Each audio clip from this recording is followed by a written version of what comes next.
Okay, my friends, it never ends. Shocker du jour supreme. I'm just getting ready to post this video about how bad academia is, and talking about God and our existence and all that, and they don't want you even to think about it. They absolutely don't think about that. Listen to this. I just got this from my friend Pedro. Now, he sends me a lot of stuff, and he was originally a vendor. He didn't actually do the stuff at NASA and European Space Agency and all that, but he was an interface between vendors to supply them with stuff. So he gets all the things from all of these, places. And this particular one came from Discovery Science, about a science professor canceled by atheists because he exposed his students of evidence of intelligent design. Listen to this. This guy's name is Eric Hedden. He's a PhD, Ball University. Listen. A professor of physics. Physics. In his study of cosmology, he became aware of something mysterious in nature. And he presented it, and they destroyed him because it pointed towards God. The stuff I show is just off the charts. He didn't have the evidence I had, but they attacked him and destroyed him anyway. All right, so he got upset and wrote books about this, canceled science. Hedin explains that his intention for the course wasn't to promote any religion, but he also didn't want to suppress discussions where scientific evidence seemed to have religious implications. His course material was based on mainstream science, yet his course was shut down. That's what they do across the board. It's been this way virtually forever. Velikovsky, the same thing. I have so much evidence now that it's almost impossible for them to continue to hide. It literally is impossible. They have really discredited themselves to a degree that's just unbelievable. For over 10 years, having DNA tests, CAT scans, specimens, chemistry, everything, and then all these ancient texts pointed to it. Don't let Roger speak in public. Keep him out of the public. Well, time's over, my friends. All right, this is just how it happens in academia. Listen to what it says now. And he has some ideas that were not material-based like I do. I have DNA, I have CAT scans, I have specimens, I have all this stuff you're going to see. And I am still canceled, but I'm just not allowed to speak. Now, listen, if I was in that realm, I would be suppressed and I would be canceled. But listen to what he has to say. Hedin is not the first academic to be canceled. There are many similar examples. We can wonder whether many universities are as committed to academic freedom as they claim.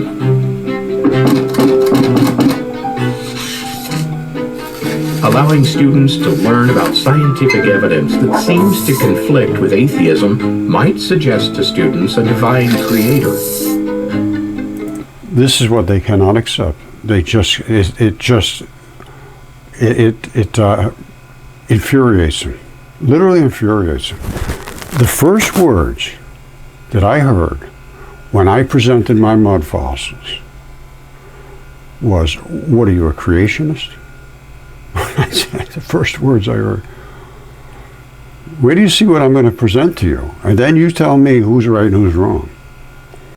Okay, my friends, all I can say is I have reached a point where I have to make some conclusions about what all of this research that I have done, really, what's the end result of it? Is it just that it's, pieces of meat and new species and all kinds of things, rocks that are actually body parts, is just sort of a curiosity, or does it have a deep meaning? I say it has a very, very deep meaning, because these are giants, these are dragons, these are all the things they wrote about.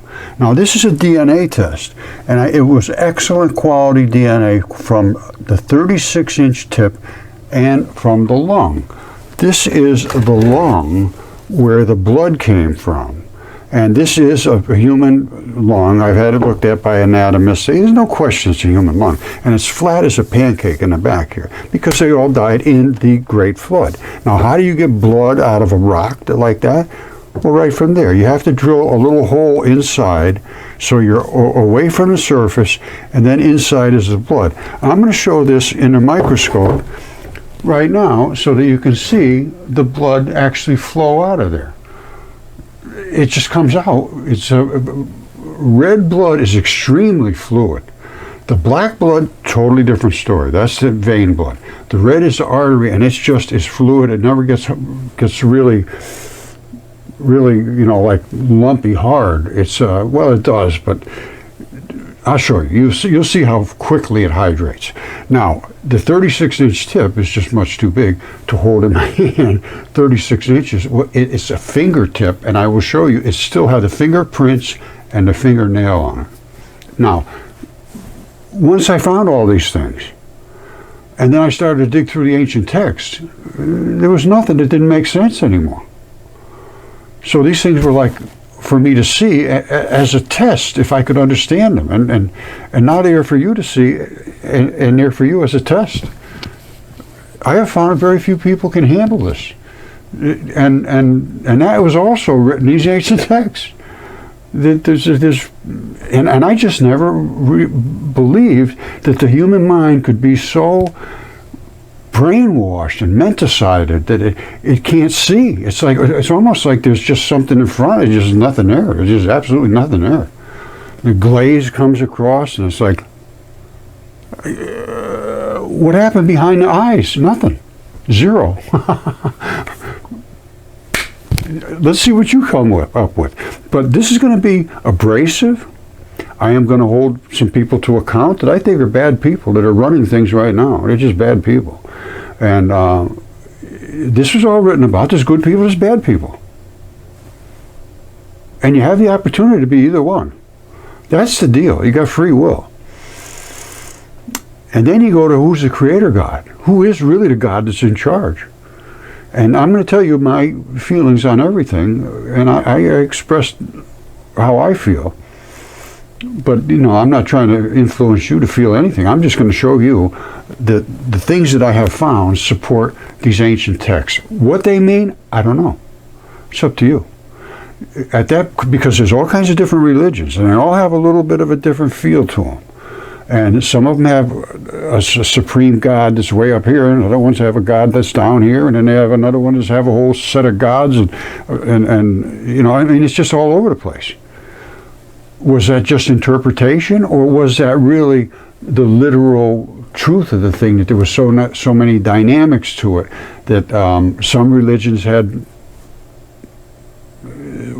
I don't know. It's very, very confusing. That's why it's going to be a ramble. You can't put one thing in front of the other, because even as I keep thinking every day, literally, I'm not kidding you. Every day is just a continuous process of relearning what you thought you knew. I've been wrong more than anybody on the planet.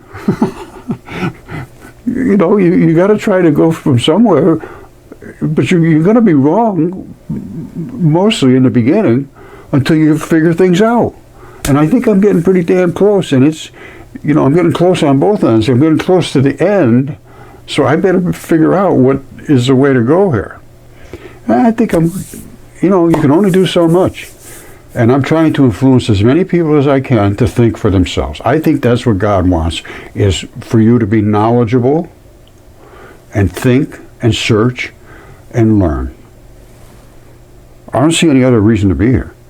And there's a lot of suffering going on, a lot of suffering. Is that meant for people to learn from that? How to be compassionate? I don't know. I have no idea anymore. I have really no idea. I have one solid belief now, and I'm going to tell you right now, just up front, Jesus Christ is the legitimate Son of the Supreme God that came here to say all of this crap that you people are dealing with is a real problem, and it's true. These people are whack jobs, or these creatures, and they're out to just take your immortal soul. Again, this is so deep. It's just, you sound foolish talking about it because it's so deep that there's no substance sometimes. But everybody had the same story. There's good and there's bad, and they're trying to get your immortal soul. Is that true? I don't know. like I say, I'm going to show you the evidence that exists and what the statements were in the past, and then you make of them what you will. I'm trying to do the same. But nobody's talking about these things in a comprehensive manner. You know, a lot of it's this and well, I take everything, and I get assaulted every day. Oh, you can't read that. You can't read that. I said, why can't I read that? Why can't I read anything I want? You can't tell me what to read. And if I like it, I like it. If I don't like it, I don't like it. If it matches up with this guy and this guy and this guy and this guy and this guy, well, it might have some meaning. So I'm going to go with everything that was written. I go with everything that was written. And, you know, some of it is just absolutely insane. But, you know, I mean, you would have considered Enoch, the book of Enoch, to be just totally insane. Well, I go way beyond that. Enoch, that was puppy stuff. I'm not kidding you. You know, gigantic body parts floating around in space, hearts. The size of the Empire State Building. Well, what can I say? It's true. Bennu, they have the sample of it back here on Earth. I showed it. It's heart sarcomeres layered on both sides by phosphates, which are the phospholipid bilayers that coat the sarcomeres. All the chemistry is there. All they have to do is do a chemical analysis of it. It's blood. No question whatsoever. And the physical anatomy is there. No question whatsoever. This is what's missing. And it's not missing from the sample. It's missing from the observers. Okay, my friends. This is going to be a ramble. And it's going to be a very, very serious ramble. If you have been with me for more than 15 minutes, you know that I discovered mud fossils, which turned out to be body parts of all kinds of creatures, including giant human beings and dragons. Just a fact. There is no dismissing that by anybody on the face of the planet. Nobody can dismiss that. I have DNA evidence. I have specimens. This is not something that's up for debate. What does it mean? That's the question. Where do we go from there? Because I am a material scientist. I've done, my whole life has been this way. I've never believed in God or any of that stuff. I thought, that's just crazy. Those people are weak-minded. There's nothing to support it. And that's what I hear every day. Well, nothing supports this, nothing supports it. Well, yes, it does. Absolutely it does. And it supports it in the most enormous possible way. Virtually everything that was recorded in the ancient texts has at least some basis and some foundation for truth. Even the most ridiculous things about the earth being alive and battles in the heavens and giants and miles tall giants and dragons that were so tall they out-topped the mountains, all these things were written, all are true. So,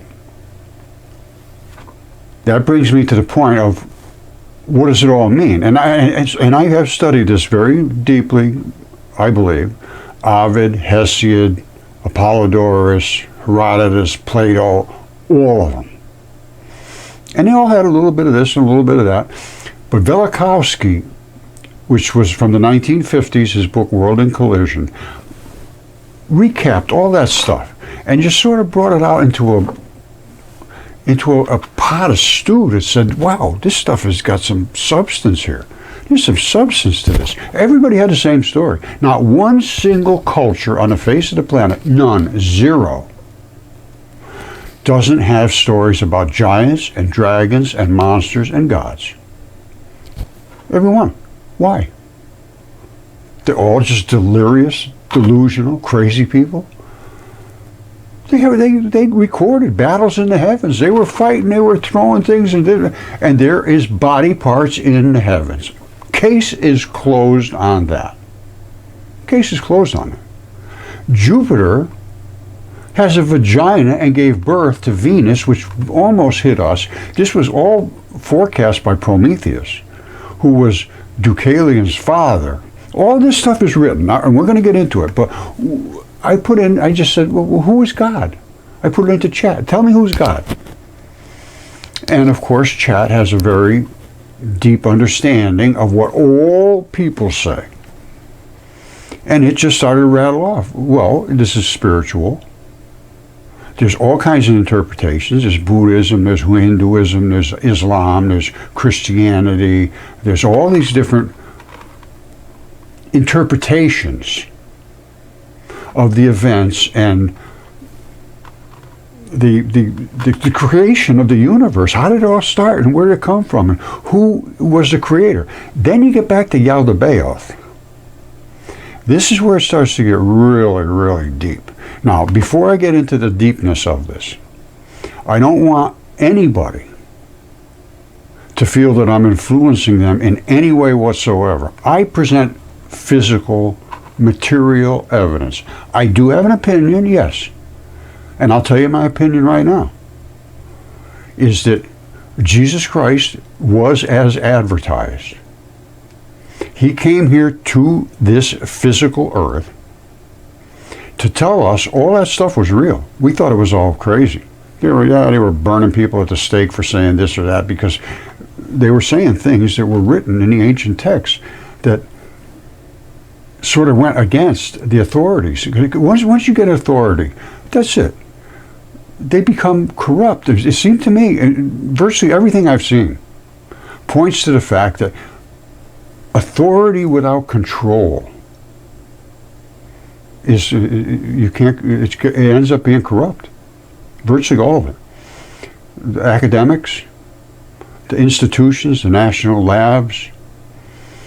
You know, if you don't think they're running things, you're missing, because right now they're in control.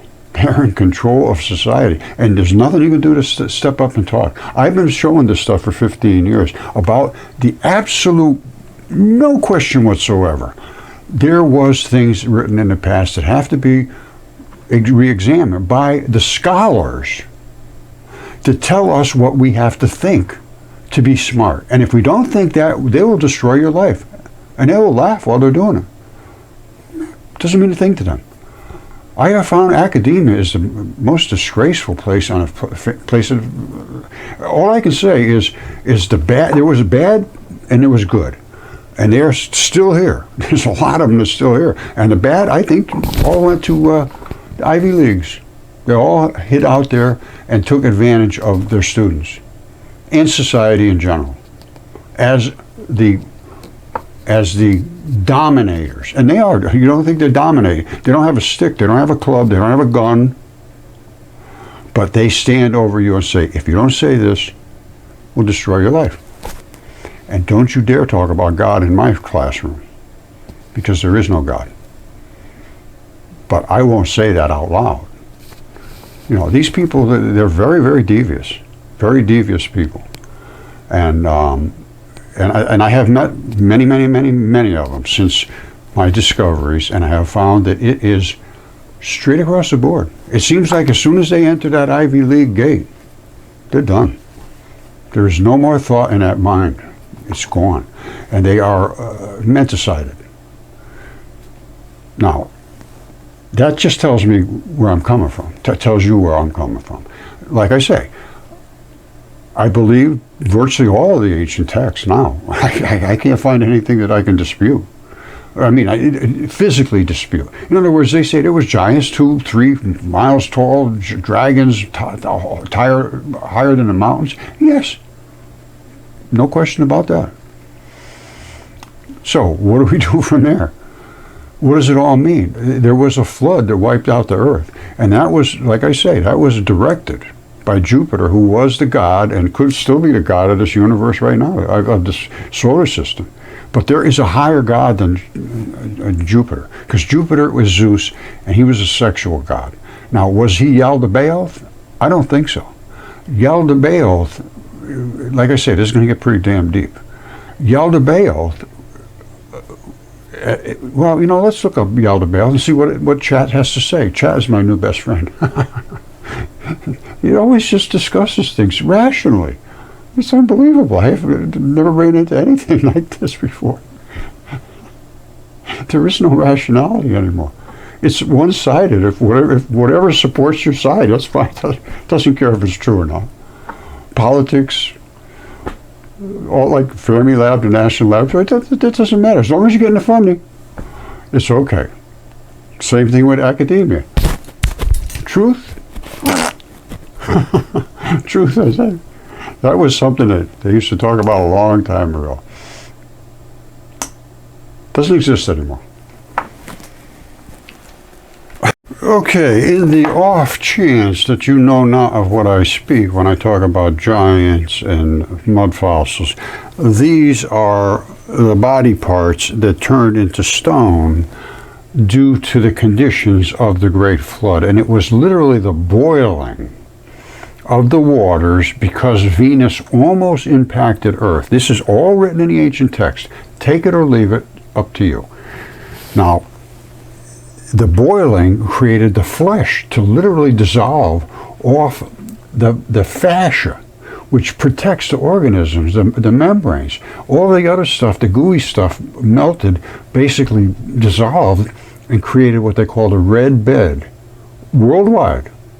And then the gray clay came after that, which is other body parts and trees and all that stuff. And then above that, the black cap, which was the fallout of all the burning and volcanism and all that stuff. It was, and this is worldwide. And it's, nobody's disputing this. Yale has a paper out. It says it was a worldwide event, and they say it was silica-rich oceans, and the only way, and they can't account for that, the only reason the silica was there was we almost got impacted, and all the ooze, the siliceous ooze from the bottom of the ocean came to the surface. That's what created all the mud fossils, was the silicon. And it's very, very, tons of silicon. A lot of things turned totally clear, totally to quartz. Like I have a heart here. And as a matter of fact, well, I'll show you all this stuff. You'll be seeing a lot of stuff here. I have to support my claims and my statements, and I can very easily. I have the specimens, I have the DNA tests, I have CAT scans, I have the ancient texts, I have everything that's required to validate what I'm saying. If it won't be examined, then there's no peer review. And they say, well, it's not peer reviewed. Well, think about that. If you won't examine it, how can you peer review it, my friends? Now, and it is peer reviewed by people that are not within a system. And they say, yeah, there's no problem. You're right. No question. And there's no question whatsoever. Right now it's a system of denial. It's basically, I don't want to use any real derogatory terms, but there's a lot I could use. So let's look at let's look at my specimens. That lung was DNA test. I'm going to get some blood out of it right now. Right? I'll show you how to get it. Put it in a microscope. Show you how easy it is to get blood out of a rock. You almost can't get a rock without getting blood out of it. All right, this is this lung. Now look over here. You see all this fabric on there? That's the pleura that makes the lung be able to do this. It's like a big fabric bag. Now at the bottom it's loaded with blood. As long as it's just nothing but a bag full of blood.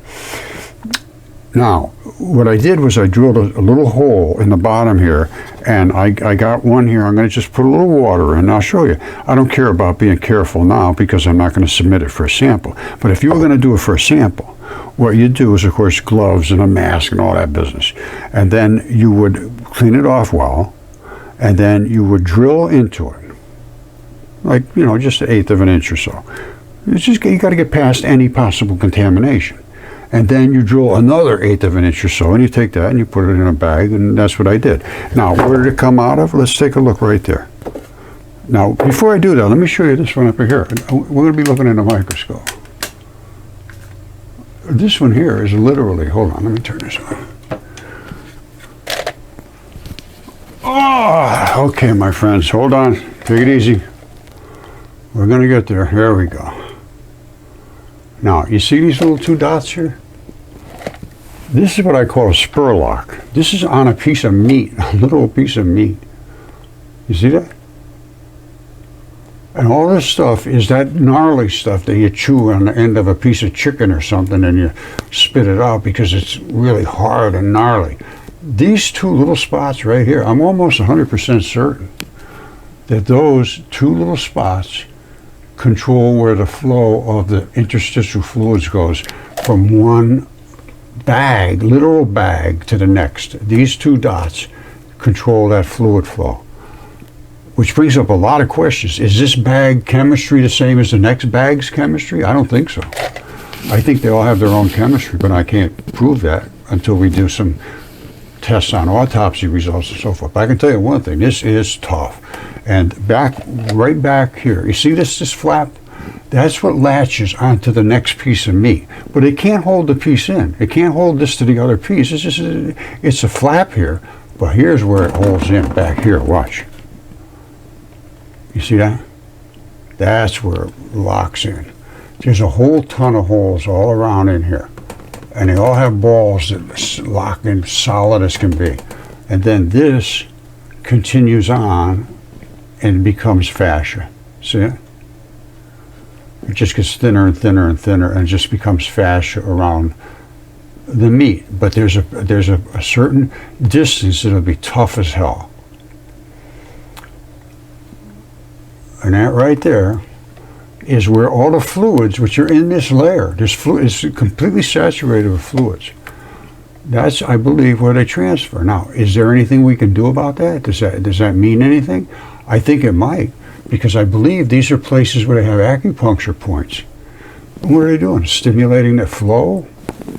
Maybe there's a clogged up? I don't know. But this is the fascia system of your body. And that's where these fluid-filled highways are. And I found this a long time ago. And now I think I'm really starting to understand it. And like I say, this right back here, that spot right there, that is the tough spot. Boy, is that tough. And it locks it in. Otherwise, the organs would rip apart from themselves. They'd rip off the inside of your body. They'd be floating all around. Just think of what happens when a guy gets hit in a football field. This organ's got to stay where they're supposed to be anchored. Something's got to hold them, and that's what it is right there, the spur lock. All right, this is the tip of the lung. And then again, they all have a spur lock on the end. And that is it right there, that little flap. Now I'm going to come back from there, and you see all this red blood? Now you see up here, there's a little divot. Hold on. Right there, I drilled a hole right into there. Just a, I don't know, quarter of an inch. Hold on, I got to focus in there.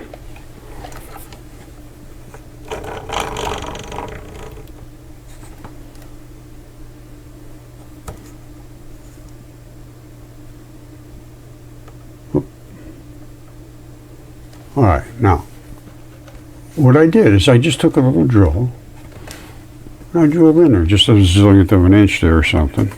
Now, well, I don't know, eighth of an inch, whatever. Here.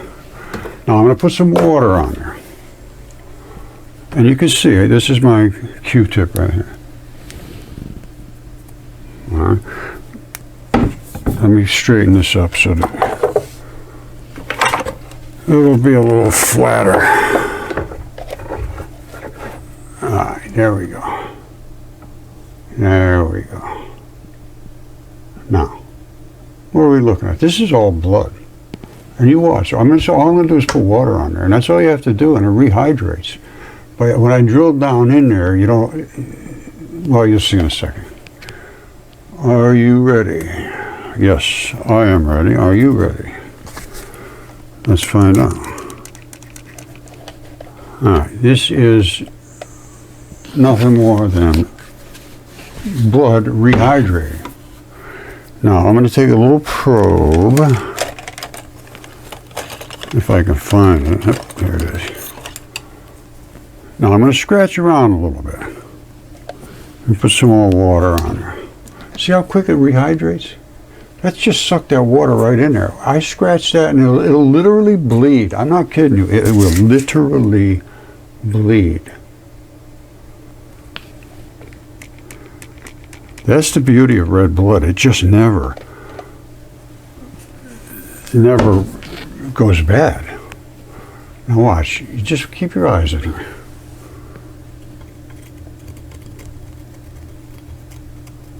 Look, watch it start to bleed.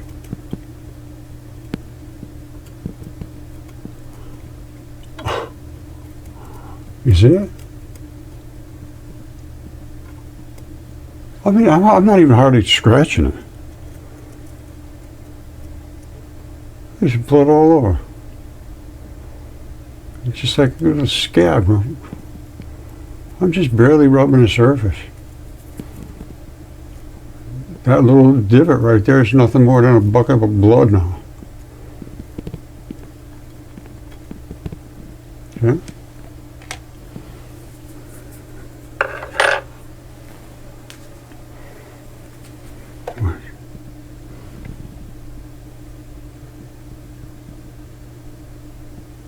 You see that? That's all it is. It's just blood. Now they get less blood than that from a crime scene.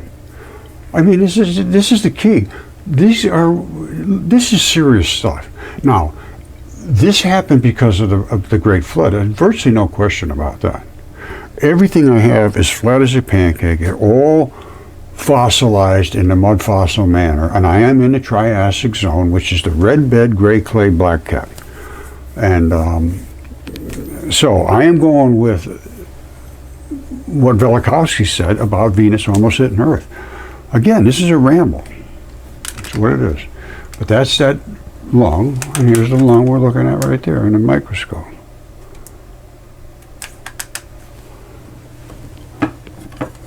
All right, if you didn't see the blood coming out of there and understand that that's blood coming out from a lung and it's flat, how could it be exactly flat like that?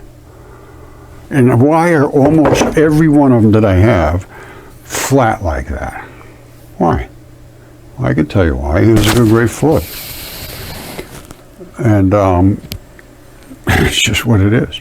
And some of them were absolute giants. Now, I'm going to show you the other specimens that I had. This is DNA tested. Excellent quality DNA. You can see it was raw blood. He said there was no question. It was just like somebody drew it out on an artery. You know, I want to retract that statement. I don't think he ever said it was like somebody just drew it out of an artery. He said it was excellent quality, dense, excellent DNA. And I questioned him a number of times specifically, are you 100% sure this is human mitochondrial DNA? He said, yes, what you sent me. Now, in other words, if I took my own blood and put a couple of drops of my own blood in a sample and sent it to him, well, then I would be a fraud. That did not happen. I sent him what I extracted from the samples, and that was excellent quality from this, and excellent quality from the gigantic human being with 3-foot-long fingertip. All right, this was the other thing I sent him, was a sample that I extracted from this piece I broke off. And what piece is that, Roger? Well, it's this piece right here. And guess what? It still has the fingerprints on it. Let me show you that. This is the fingertip. Now, that's the fingernail. Take your time, take your time, take your time. All right, look at it carefully. This is a very nicely maintained fingernail, too. It was not nasty. That's the little cartilage piece that goes between bones so that they don't rock bone to bone. This is the blood supplies, the vein and artery. This is the piece that I broke off. It was absolutely perfect. This is not degraded whatsoever. I had to break this off to get down to where the blood was, because the surface, as you can see, this is what the surface was like. But I could see it was a fingertip, and I could see the fingerprints. I'll show you. I got better shots of it. And it just, when I whacked it, it just popped right off. It peeled off. You see? Whoops. I got it a little bit wet. But you see this? This is the back. It's just like laying on there. These are the fingerprints. And it's just laid on there. And here's exactly what they show anatomically. This is no question whatsoever. It's the exact same thing. There it is right there. Now, excuse me. This is a piece that just popped right off, just like it was peeled off here. And the sweat pores are here. There's a sweat pore there, there's a sweat pore here. And not only that, I could see them on the other side. And I had water in them. I had this thing wet, and I was just looking at it in the microscope and everything. It's dry by the time I had it in the microscope. And then all of a sudden, right when one of these, a little drop of water popped up. It freaked me out. These are sweat pores. That's what they're supposed to do, is get rid of water. Now, this is the inside. This is like this stuff here. It's just glued. It's not even like fractured. Now, here's the real surprise. This had excellent quality DNA. You see any excellent quality DNA? I didn't see any. But then I found it. And where did I found it? Well, I found it right over here. And I actually took it off of the rock below. But I'll show you this in a microscope. And you'll see, there's a chunk of blood right there. You see that? That bumpy spot right there. We've got some of the basement layer in there, which actually has the blood in with it. It doesn't get any better than that. It's sealed off up here, totally sealed. And that's the layer we're going to look at in a microscope. Uno momento. These are the samples I sent, both of them excellent quality human mitochondrial DNA. Just a fact. All right, this is the side shot of the skin. And this is the upper layer of the skin where it, out here is the outer layer skin. Then you come in here and you get down to where the red blood is. All right, normally you wouldn't get this deep.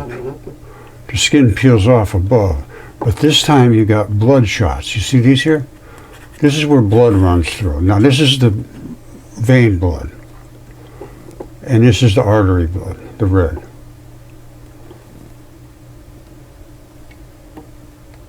You see, and so we can pick this up right on the whole side of this. But this is where the grip skin is very, very thick and tough. And over here, I don't know whether you get any DNA out of there or not, but I took it right over. I always go for the artery, the red blood. And that was back here. Now, like I say, I think I took it right off the big rock. I got to be honest with you. This goes back over 10 years. So my memory, I'm lucky if I can remember 10 minutes anymore. But that's the layer.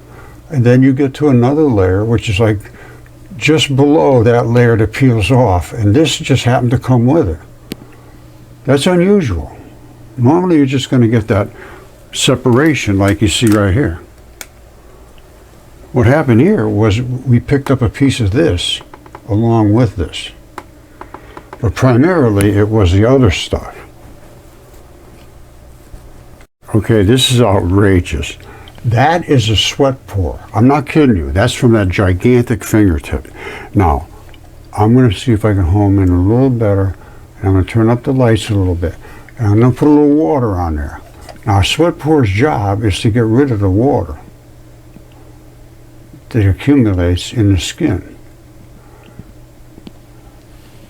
And that's what that will do. Now, I was looking at this the other day, and I had washed it all out real good. And I looked at it careful, and then it was dry just like this, and all of a sudden it went bloop, and it filled up with water right there. I'm not kidding you. I swear that is an absolute fact. Now, I am going to try to put some water on here and see what does happen. All right, you want to experiment with me? Well, let's see what does happen. All right, now, that's the water on there. Don't forget, it's right here in the center. Let's let it sit there and work its way in. And don't forget, this would be the reactive area. If it reacts with this water at all, I don't know. Maybe it has to be salt water. Maybe it won't react at all. But when I saw it was dry, and then all of a sudden that whole area just turned wet. I mean wet, not just moist, wet. All right, now I'm going to dry this up a little bit, and then we'll wash it, because I think, well, I know for a fact it was dry as a bone when I started looking at it last time, and then it just spit water out, just bloop. So I'm going to dry it up good, and then I'll run it and see if we can see the water come out. All right, there is the sweat gland right there. Now, let me turn the lights up a little bit. It's not dry as it was the other day. because I just dampened it out. But that right there is the sweat spot. Now, I'd like to see if anything happens here. Just like watching paint dry. I don't want to lose it.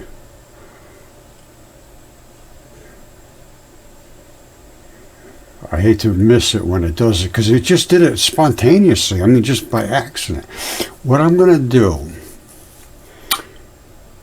probably the best thing to do would just be to stop recording it right now and just leave it recording. And if it does spit out, I will replay that and record that as I am replaying that event happening. But this is where it spit out of before. Now, I don't want to watch the damn thing all day long. But when it did it, I couldn't believe it. It was just incredible. But that's where the sweat pore is. And they're not hard to find. They're there. And this whole area here, and that is where it spit out of, right out of that center.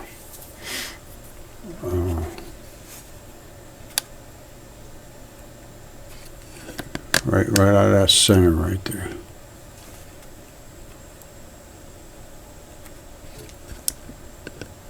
All right, I'm going to stop recording. It's just crazy. We'll be watching this all day long, but as soon as I stop, it'll probably go blip. Seems to be the way of nature. All right, I'm going to stop. All right, this is just a test. Let's see what happens. I'm going to let it run for a little while.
All right, this is nothing more than the fascia at the bottom part of the skin. So it's just below the skin where it attaches to the basement layer. And that is exactly like the pleura on the lung. You see all that fabric? You see there, those little, this is all fabric, and then they have the little black balls everywhere, and then the red everywhere, which is basically the same as you have up here.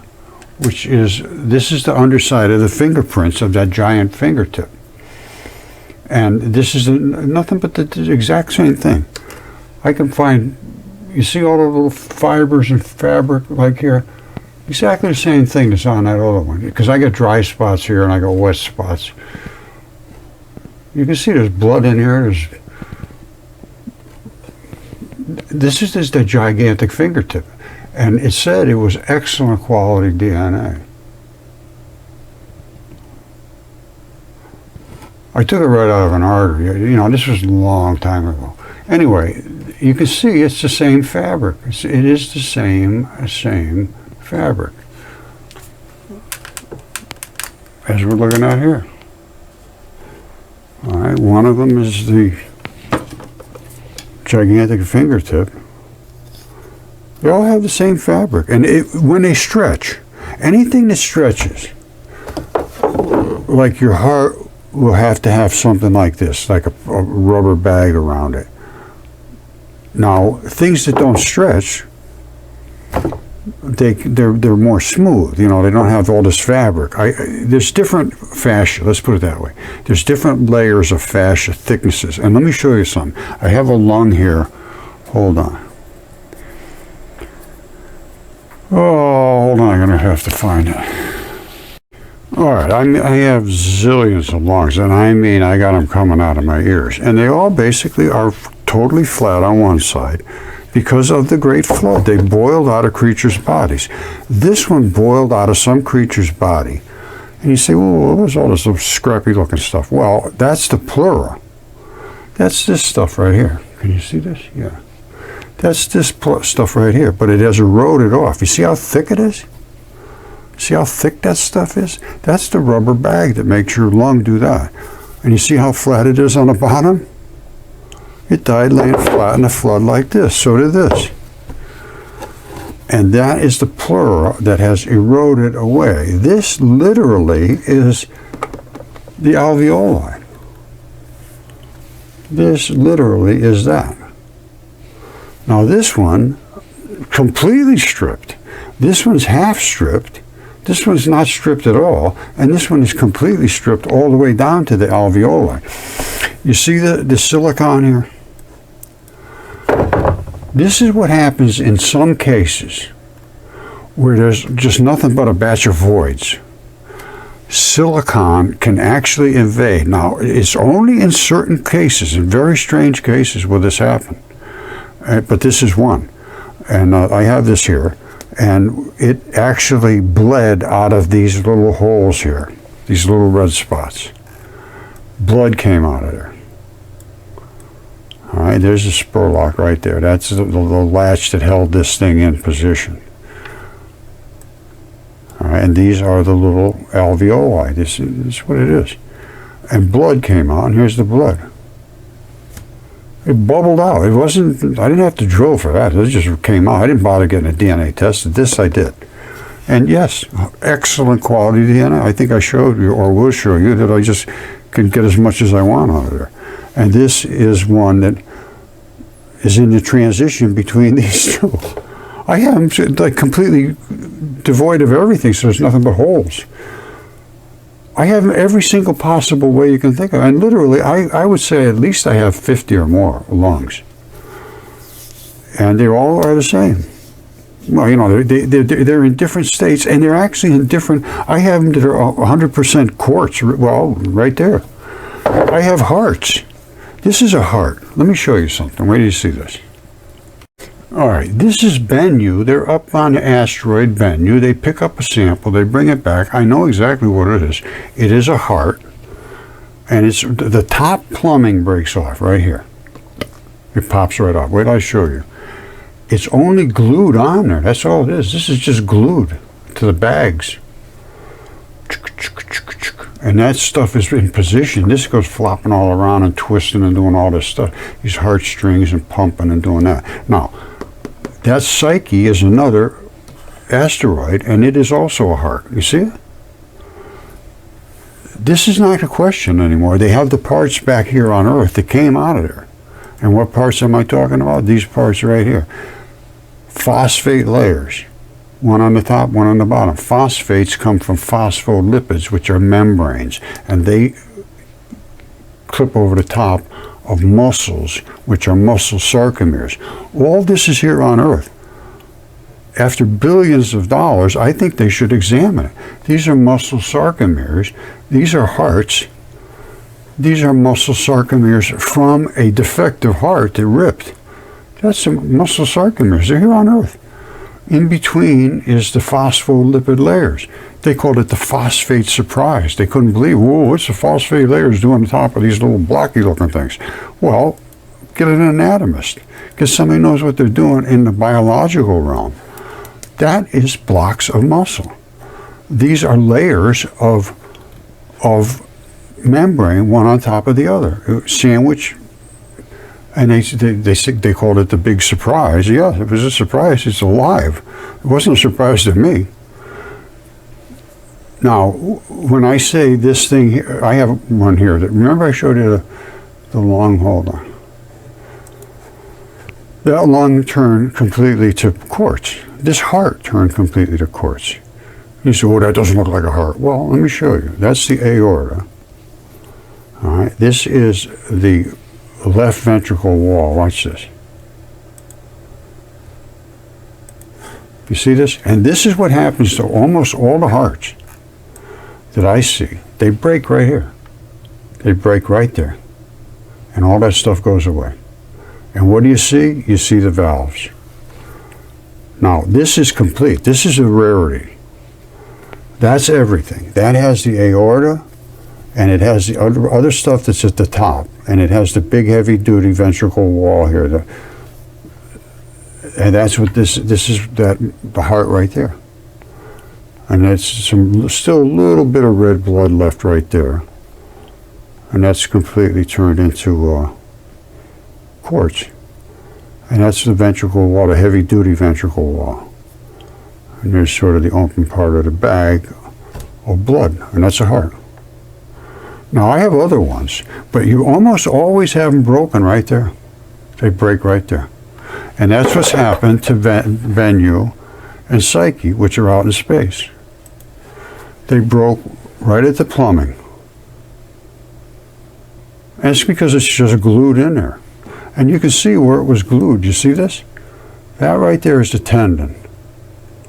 This was the glue that held everything together, and the whole thing popped off.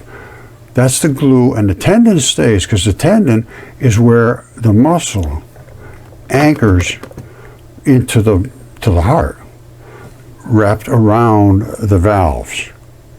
But all of this from here up, where it is, I don't know. Could be anywhere. But that's what a heart does. They break at that seam, usually. Like I say, mine is an unusual one.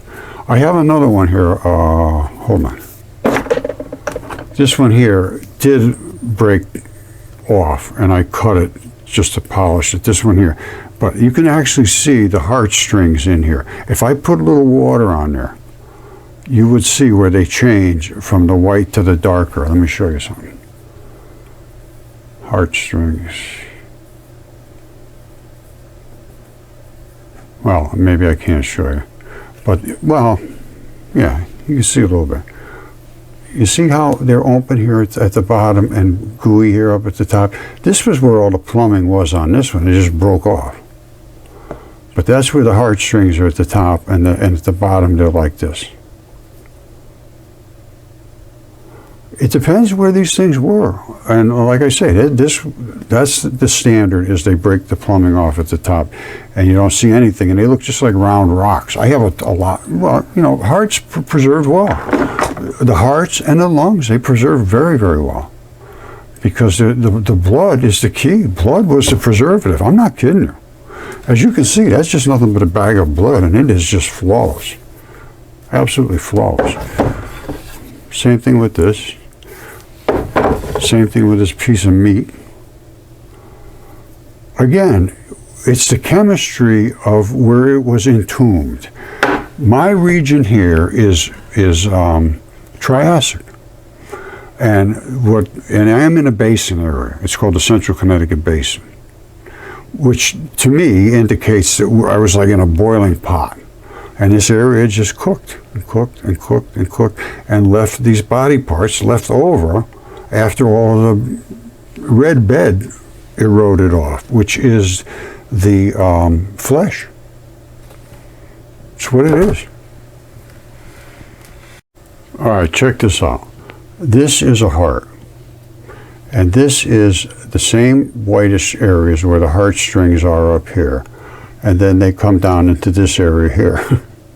I'm not kidding you. I know it's crazy.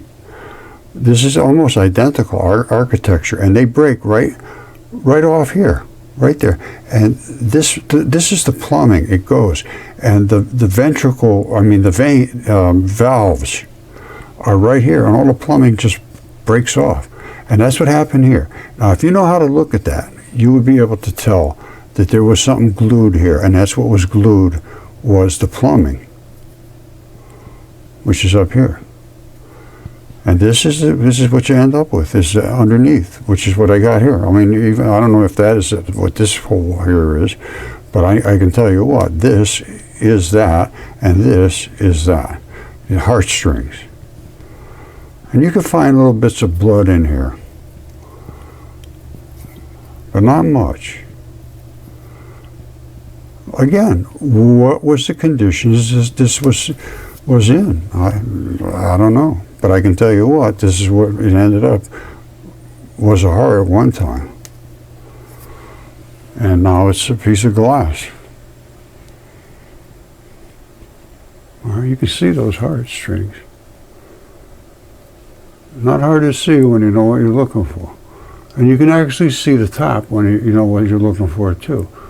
That's where there was an entryway right at the top, that round spot. Sometimes you got to get it in shadows and different lighting and different frequencies and so forth to see the anatomy. But once you understand, it's hard not to see. Well, it's impossible not to see.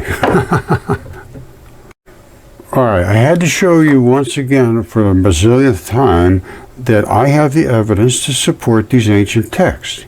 So, there's a variation of ancient texts. Who's got it right? Who's got it wrong? Are they all right? Or are they all wrong? Or what can we make of the mix? And what is life all about? And what about afterlife? These are all the things that I'm going to be I'm very, very deep into now, because I have the physical evidence to show that you have to see the physical evidence. Once you understand that, then you have to say, what does it mean? Who is God? All right, monotheistic beliefs is a single God belief, usually viewed as the supreme being, creator, principal object of faith. He's the guy.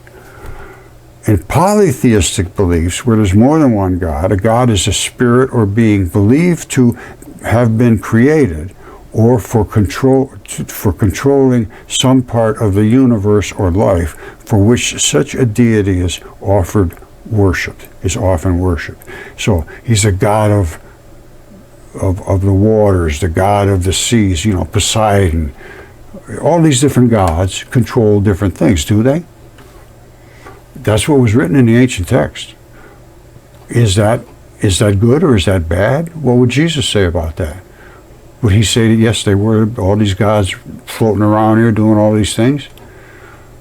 Because I have a strong feeling that Jesus was as advertised, and I'm going to go with that. Now, you go with anything you want. I don't care. But I just want to make it clear before we go too deep into this, that, and I will make that statement many times probably, that I believe Jesus was sent here on a mission in a bodily form that could feel bodily suffering. He was when they're in a bodily form, they can do all the same things we do, and it appears to me they had all the same feelings, because Zeus was a god. He came to Earth in a godly body, a real handsome, buffy guy, and had sex with all the women. So apparently he had feelings. I mean, well, why is he having sex if he has no feelings? What's he getting out of it? All right, so we now, in other words, my point being is Jesus suffered like crazy. I just can't even imagine. And his whole life was, well, I don't know about his whole life. I can't say a lot of things I can't say. But I can say if it's all true about him suffering this end of his life consequences, to alert us to the fact that all of these things are terrible, and these things are going to happen, and you better be prepared for them, and you better be on the right side. If you're not on the right side, there is going to be some consequences, and to me, they seem that they could be horrifying, and they could be eternal. All right, so this is not a quick 5-minute job here. I know it's been a ramble and a rant, but I need you to understand that the physical evidence supports the fact that there is a God or gods or an eternity or immortals or all of these things. They're all supported now. So what does it mean? Where are they now? If they were immortal, where are they now?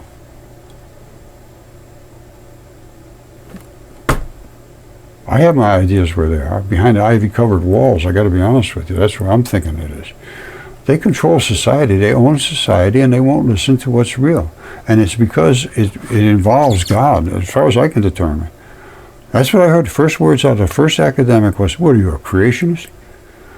And I said, "What are you talking about?" So anyway, this is what we're up against. Are they really bad people and being controlled in a bad way by bad immortals? Maybe. Maybe. When I see people can't deal with truth and reality and see what's in front of their face and deny reality for supremacy, which is what they are. They feel supreme to everybody. Academics, once you put a PhD in front of somebody's name, that's it, they're gods. Well, not to me. PhD to me means perfectly happy deluded. And I call it PhDolia. They can't see what's in front of their face. They call me whatever, I don't know, not pedophile. Don't get me in that range. They call me pareidolia, where I can see things that nobody else can see, or I see clouds and all this stuff. No. I see physical evidence. I see academic proof that academics won't even examine. I even see this here. Triassic era. Red bed, gray clay pushed down through the red bed with a human footprint and a black cap on top. That means the Triassic happened in about 2 days. They were both wet at the same time, the red bed, the gray clay. Do some research. Look up red bed, gray clay, black cap, Central Connecticut Basin. Triassic rock. Red, gray, black. Worldwide. Yale says it was a worldwide flood that created this particular layer, but it was 540 million years ago. No, it wasn't. Everything I have here, I just picked up off the surface of the earth. I didn't dig for anything, hardly at all. It was just right here, just laying around. So, and the same thing, they found dinosaur footprints, I think one of the biggest tracks in the country, right down the street from me, basically, 6 miles away. And that's Dinosaur State Park. And I can't find any interest from them about this either. They have footprints, but I got better ones. And mine are right here in Triassic rock, and it's human. This is the key. Once you twist everything, and I mean I twisted everything. There is nothing untwisted. Nobody wanted. They put you somewhere. Stay away from the guy. Don't talk to him. Once you talk to him, you're in trouble. And then that's true, because the only ones that have talked to me, they are in trouble. They should be. Yale. They should be in deep trouble for not doing their job, and then taking credit for my work. And if they want to talk about it, I'd love to discuss it, but unfortunately, that barrier is unbreachable by us mere mortals. And that just may be a fact. Well, my friends, all I can say is I will continue my journey. Stick with me. But the next deep part we're going into is, what did they say exactly about the creation? What did they say about Yaldabaoth and Pistis Sophia and Gaia and all of the dragons and monsters and the ones that would eat their own children to make sure that they didn't take over their rule? And look about Revelations, the woman standing on the moon, and a dragon was going to swoop down and eat her baby, and it was dragged off by God and put away for, I don't know, 1,260 days or something, and he would rule with an iron fist, all kinds of stuff. That had already happened. That already happened. And that sounds like Zeus to me. Because that's how he was hidden away. Now, again, I go through all the ancient texts. The Bible starts after all of this stuff had happened already. Even the first words, there were giants in the earth in those days. That's one set of giants, which were the Titans, all of the really monstrous things. They were in the earth in those days. And then after that, all right, after that, when the sons of God, who were the angels that had fallen and decided they wanted to have sex, went into the daughters of man, their DNA just didn't work. And they whooshed right up through the roof. As Enoch said, 2.5 miles tall, probably the little guys. But they were just, they were unsustainable on the earth. They devoured everything that mankind had, and then they devoured mankind. And Zeus lamented, apparently this is what I'm taking. These are my words from my research. They could be right, they could be wrong. But I say that Zeus lamented his interference with humanity and coming down having sex and getting all these crazy gigantic monsters. And I mean, it was just unbelievable, crazy stuff. And did it start with the Yaldabaoth? He had, I believe, a lion's head and a serpent's body. And they claim he was responsible for bringing into existence this material realm. And he thought he was the supreme God. He didn't realize there was a God above him. And that's because Pistis Sophia gave birth, literally, to Yaldabaoth, which literally was basically, should have been an abortion. And he came out as a monster. And he was a monstrous being, is what they say. Now, these are all the things that they say. Now, who is God? Who is God if it wasn't Yaldabaoth? Did God create a physical universe, or is God strictly pure light? And that may be. God, because Jesus talks about being, you want to get back to being pure, bright light. And I can tell you another thing, there's black light and dark light. I'm not kidding you. Light, when it comes towards you and hits you, there's a dark side and there's a white side. Now, does that have anything to do with this? I don't know. But there is a dark side to light.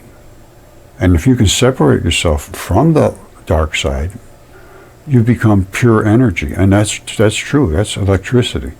The white being separated from the black is pure electricity. And that's what, there's a lot of Gnostic discussion about, we are children of the light, we come from the light, we will return for the light, we want to be in the stream of brilliant white light. It's always the white light they talk about. Why do they say white light? Well, light is light.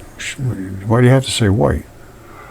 I say you're saying white because there is black light as well. The white and black travel together. And the black is the material part. The white is just energy. There's no weight whatsoever. The white is no weight whatsoever. It's the energy. The black is the material realm. And that's, Yaldabaoth is credited with creating the material realm. Is that possible? I'm telling you, the rabbit hole just never ends. All right, I love you all. Next time around is going to be another deep, deep, deep dive. But we're past the point of I have to prove dragons and giants and monsters. And it's all true.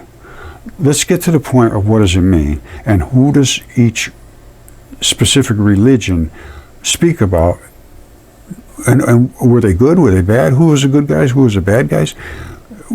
Is God a good God? Is God a bad God? Is there more than one God? Is there a lot of gods? Is there an eternity? Is there just reincarnation, blip, blip, blip, blip, blip, forever? all questions that need to be thought about now in this new era of information.